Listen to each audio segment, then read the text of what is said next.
Dans l'attente de ton jour, nous veillons dans l'espérance. Viens, Seigneur. Bonjour et bon dimanche de la joie. Le troisième dimanche de l'Avent est représenté par la couleur rose de la chandelle de la couronne de l'Avent. C'est la joie qui nous habite à l'idée de célébrer bientôt l'amour de Dieu à notre monde par le don de son Fils Jésus. Quelle joie pour nous!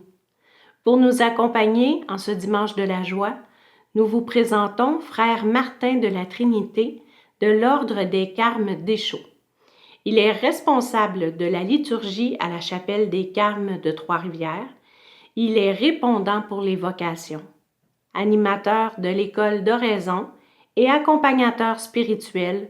Le frère Martin est un passionné du Seigneur, désirant toujours mieux marcher avec les gens d'aujourd'hui. Bonne émission!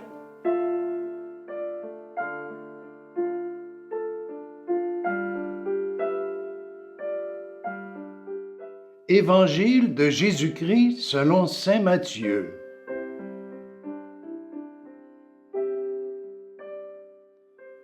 Jean le Baptiste entendit parler dans sa prison des œuvres réalisées par le Christ.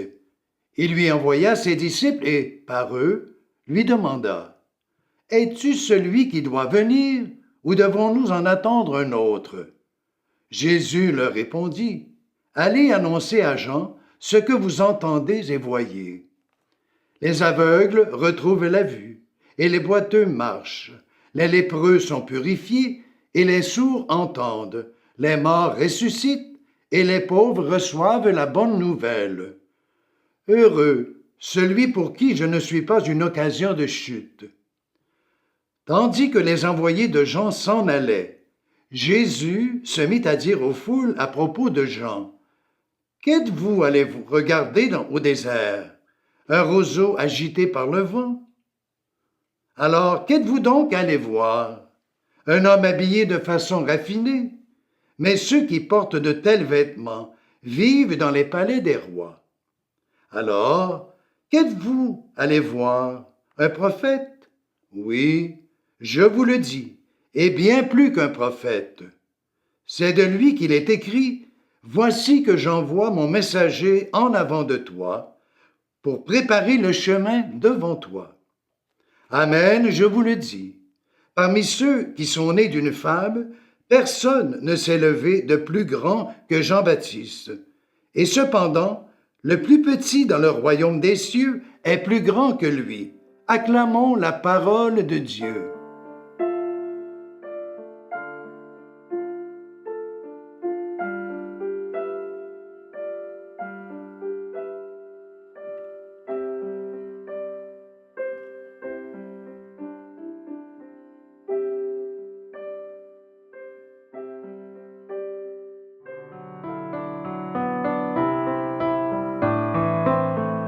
Pour vous proposer ce témoignage en ce troisième dimanche de notre Avent 2025, je voudrais m'appuyer sur l'évangile de ce jour, parce qu'elle m'éclaire, parce qu'elle m'interpelle. Et d'abord parce que la question de Jean qu'on y entend trouve sa réponse, en quelque sorte, dans notre thème « Ayez confiance, le Seigneur vient ». Cette question de Jean « Es-tu celui qui doit venir ?» elle est aussi la mienne. C'est une inquiétude que je porte dans ma vie quotidienne, dans les rencontres que je fais. C'est souvent quelque chose qui me revient. Est-ce que vraiment, Seigneur, tu viens dans la vie de ceux et celles que je rencontre, chrétiens, pas chrétiens, hommes, femmes, jeunes, vieux, migrants ou personnes installées ici depuis longtemps?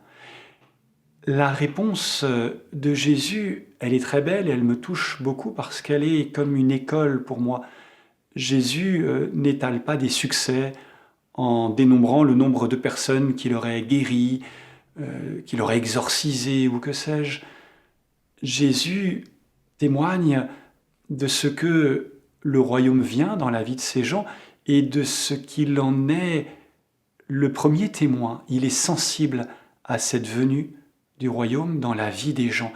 Jésus est touché par ce que vivent ces gens. C'est comme si Jésus pressentait la consolation, le désaltèrement, dirais-je, le relèvement que vivent ceux et celles qui s'approchent de lui et de qui lui-même s'approche, de tout son cœur, de toute son âme, de tout son corps aussi. Car ta puissance veut rendre l'homme à lui-même, dit une très belle hymne de la liturgie. C'est ce que fait Jésus, et Jésus communie à leur joie d'être. Alors, c'est ce qui m'éclaire moi-même, et c'est ce dont je voudrais témoigner. Ma vie s'occupe de bien des choses, de bien des projets, de bien des personnes. Il y a une situation qui revient souvent dans mon cas, c'est le covoiturage. J'ai la chance, je le tiens pour une chance, d'avoir régulièrement à prendre dans ma voiture des personnes qui s'inscrivent pour le covoiturage. Et dans ce lieu un peu particulier, d'une voiture en mouvement, je me concentre sur ma conduite tout de même, j'écoute et je partage avec ces personnes sur beaucoup de choses. Et ce qui me vient, ce que je pressens, pas toutes les fois, mais souvent, c'est que le Seigneur, le vivant, le Dieu des vivants, celui qui donne la vie, celui qui relève la vie au plus profond des cœurs, eh bien, ce Dieu-là se rapproche de ces personnes.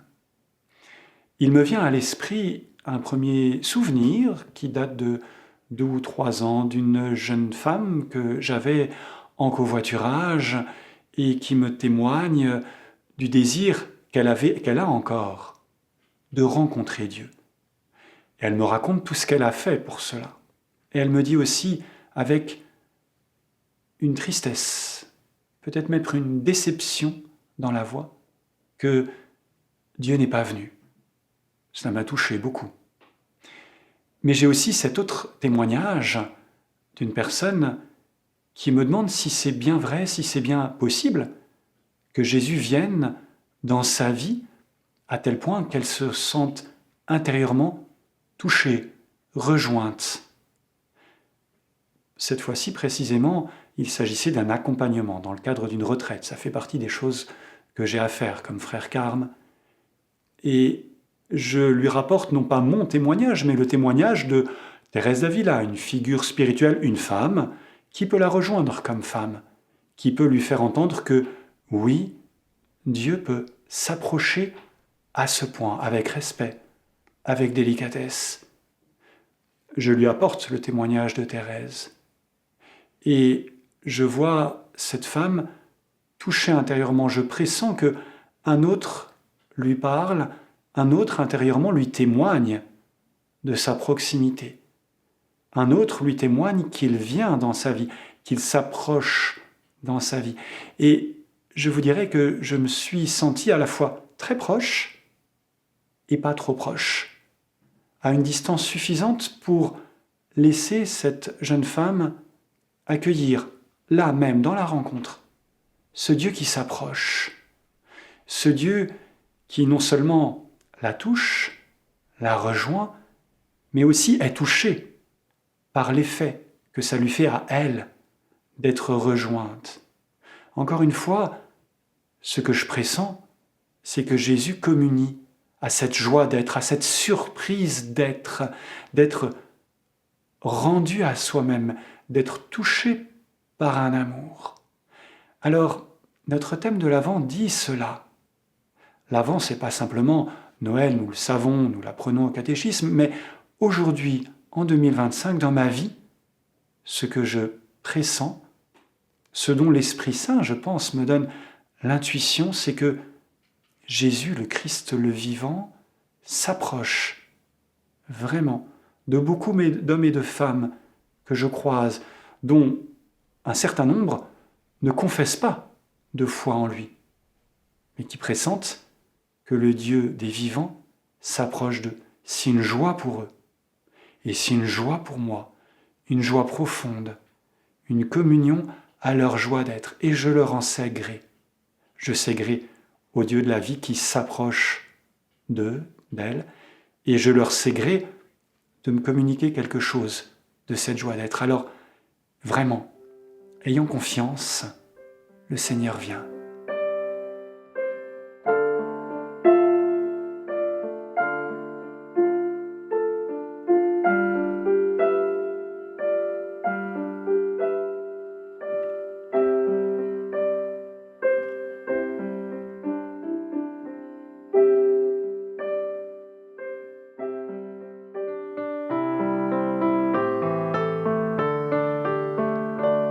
Dans l'attente de ton jour, nous veillons dans l'espérance. Viens Seigneur Emmanuel, que vienne ton règne.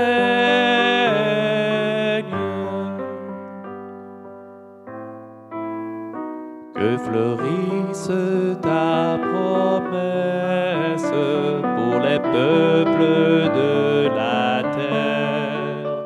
Quand se donne la vie, voici la paix sur nos chemins. Quand se donne la vie, dans l'attente de ton jour, nous veillons dans l'espérance. Viens Seigneur Emmanuel, que vienne ton règne.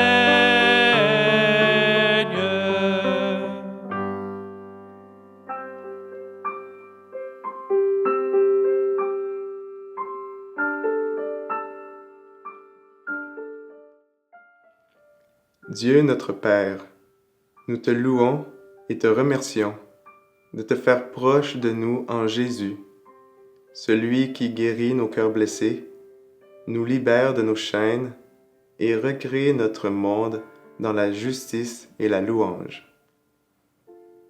Dieu notre Père, nous te louons et te remercions pour la venue prochaine de ton Fils unique qui, en Marie de Nazareth, se fait proche de nous et nous apporte la joie de nous savoir aimés de toi. Dieu notre Père, nous te louons et te remercions pour Jean-Baptiste, prophète qui, dans le désert, prépare le chemin du Sauveur et révèle sa présence en s'effaçant devant la lumière véritable. Dieu notre Père, fais que ta joie jaillisse de notre cœur, de notre bouche et de nos mains, et se transforme en élan de générosité, de tendresse et de consolation, qui donne aux personnes tristes autour de nous le désir de s'approcher de toi et le goût de vivre.